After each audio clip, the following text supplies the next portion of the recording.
All right, let's just jump right in. We are living in an age that's going to be defined by one thing: artificial intelligence. But this isn't really a story about technology. It's a story about us. The big question we're tackling today is, what happens to our very human search for meaning when the machines we build start creating things that feel meaningful? To really get what's at stake, we have to start here, with Viktor Frankl. This wasn't some abstract theory for him. In the absolute horror of a Nazi concentration camp, he noticed something incredible. Survival wasn't just about being strong. It was about having a purpose, a reason, a why. This idea, that purpose is what keeps us human, even in the worst of times, is the foundation for everything we're about to explore. And this is where we run right into a huge, fascinating problem: the paradox of artificial purpose. See, AI can now create things like art and music and poetry, the very things we've always considered the highest expression of the human spirit. So what happens when you get the beautiful output without the human soul as the input?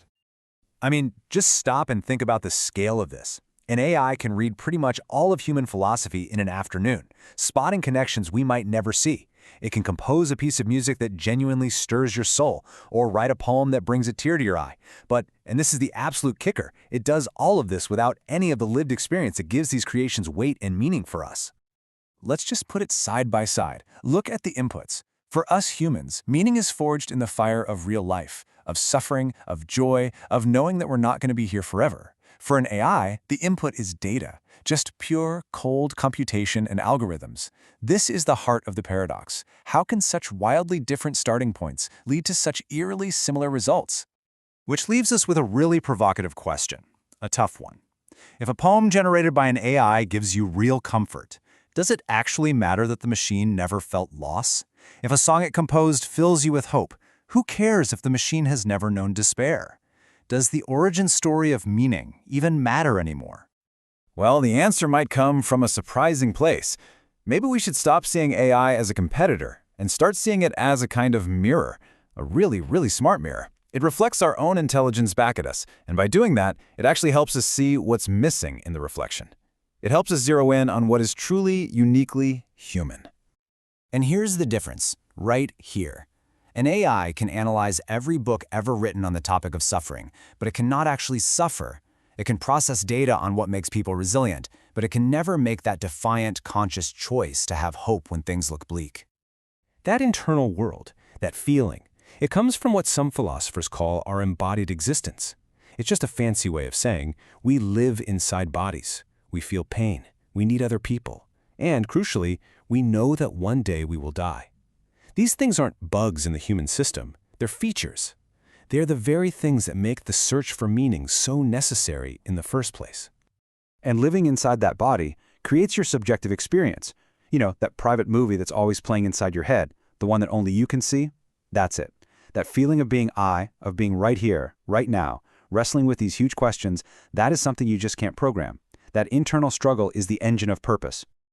Okay, so our body creates our inner world, which then forces us to make an existential choice. And look, we're right back where we started with Viktor Frankl. He realized that meaning isn't something you just find, like a treasure you dig up. It's something you actively choose to create, day after day. In a universe that can feel random and chaotic, we have the freedom to decide for ourselves what matters. And that choice, that's everything. So, given all that, what if we've been looking at this from the wrong angle? What if AI isn't a threat to our purpose at all? What if it's actually one of the most powerful tools we've ever invented to help us in our search? The story here isn't about us being replaced, it's about us being upgraded. I mean, think about it. First, by handling all the mundane, boring stuff, AI can free up our minds to focus on the big, deep questions. Second, it can show us new perspectives, analyzing things in ways we'd never think of. And third, and this is a really cool idea, it could act as a kind of philosophical sparring partner, letting you talk to the greatest thinkers in history. It could become a co-pilot on our journey for meaning. In the end, AI isn't going to give us the final answer on the meaning of life. But what it is going to do is open up a whole new universe of incredible questions. It's forcing us to get a lot sharper, to dig a lot deeper, and to really define what it means to be human in this brand new world. And that brings us to a huge, final question we have to grapple with.